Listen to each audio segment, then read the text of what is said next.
আমাদের মেগাস্টারের বাজেট যদি 1.5 কোটি টাকা 1 কোটি টাকা হয়, তাহলে একটা পার্শ্ব চরিত্র যারা অভিনয় করে তারা যদি 11 ঘন্টা শুটিং করে যদি 2,000 টাকা না পায়, তাহলে তাদেরকে কি সম্মান করা হচ্ছে আপনার মনে হয় আর্টিস্টদের? অ্যাকচুয়ালি ওখানে যখন কাজ করেছে, কোন সিনেমা এটা রকস্টার রিসেন্ট যে আপনার 2 নম্বর ফ্লোরে কাজ হয়েছিল, তো ওখানে আমি ওকে প্রশ্ন করছিলাম, তুমি তো সারাদিন কষ্ট করছো, কয় শিফট কাজ করেছো? বললো আমি 2 শিফট কাজ করছি। আমি বললাম তুমি কত টাকা পেমেন্ট পাইছো? আমি 2 শিফটে 800 টাকা পাইছি।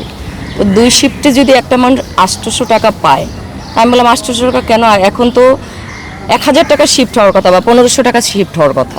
বলতেছে যে এখানে তো আমাদেরকে দালালরা নিয়ে যায়, মানে এইটা আর কি। তো এরকম অনেকেই মানে পার্শ্ব চরিত্র যারা অভিনয় করে তাদেরকে নিয়ে যায়, তাদেরকে নিয়ে যেয়ে মনে করেন যে 2 শিফট কাজ করে 700 টাকা 800 টাকা 900 টাকা মানে তাদেরকে ধরিয়ে দেয়। আমার মনে হয় যদি আজ থেকে, যেমন আমি তো অ্যাকচুয়ালি শিফটে কখনো কাজ করিনি। আমি তো যেগুলো ছবিতে কাজ করেছি ভাউচার সাইনিং করে আমরা পেমেন্ট নিয়েছি, সেটা হোক যেমন আমি আম্মাজান মুভিতে আমি 9,000 টাকা পেয়েছিলাম।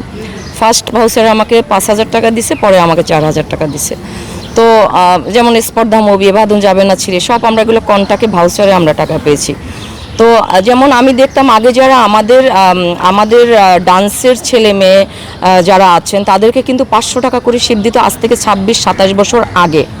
হ্যাঁ, তাহলে এখন ডান্সারদের শিফট কিন্তু আপনার মেবি আমি যতটুকু জানি 2,000 টাকা শিফট সম্ভবত। তাহলে যারা পার্শ্ব চরিত্র, মানে অনেকে বলে এক্সট্রা চরিত্রটা আমার খারাপ লাগে শব্দটা শুনতে। তো যারা পার্শ্ব চরিত্র ছোট অভিনয় করে, 1 সিন 2 সিন করে, তাদেরকে আগে সেই আজ থেকে 26 বছর আগে তারা 300, 400, 500 টাকা শিফট পেয়েছেন। তাহলে এই 25-26 বছরে যদি সব কিছুর দাম বাড়ে, তাহলে এই আর্টিস্টদের কি দাম বাড়া উচিত না? মানে এরা কি 1,000 টাকা 1,500 টাকা 2,000 টাকা শিফট পাওয়ার যোগ্য রাখে না?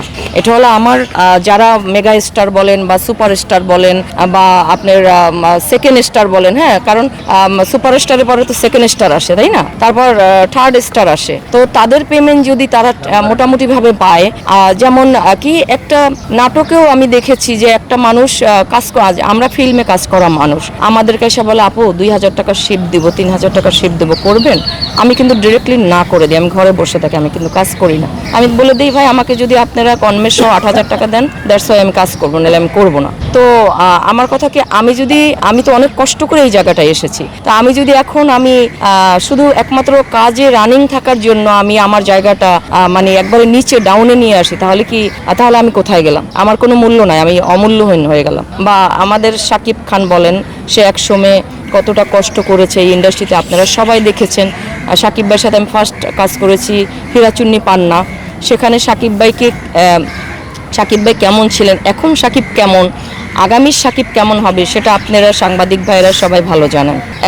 আমাদের মেগাস্টারের বাজেট যদি 1.5 কোটি টাকা 1 কোটি টাকা হয়, তাহলে একটা পার্শ্ব চরিত্র যারা অভিনয় করে তারা যদি 11 ঘন্টা শুটিং করে যদি 2,000 টাকা না পায়, তাহলে তাদেরকে কি সম্মান করা হচ্ছে আপনার মনে হয় আর্টিস্টদের? আমি অভিনয় তো মূল্য আছেই, যদি আপনার ওই 1 সিনের জন্য যদি তার ছবিটা হবে না, তাহলে ওই 1 সিন গুরুত্বপূর্ণ আমার মনে হয়, তাই না? আর একটা মানুষের 1 সিনের জন্য তাকে 7 ঘন্টা 8 ঘন্টা দাঁড়িয়ে থাকতে হয়।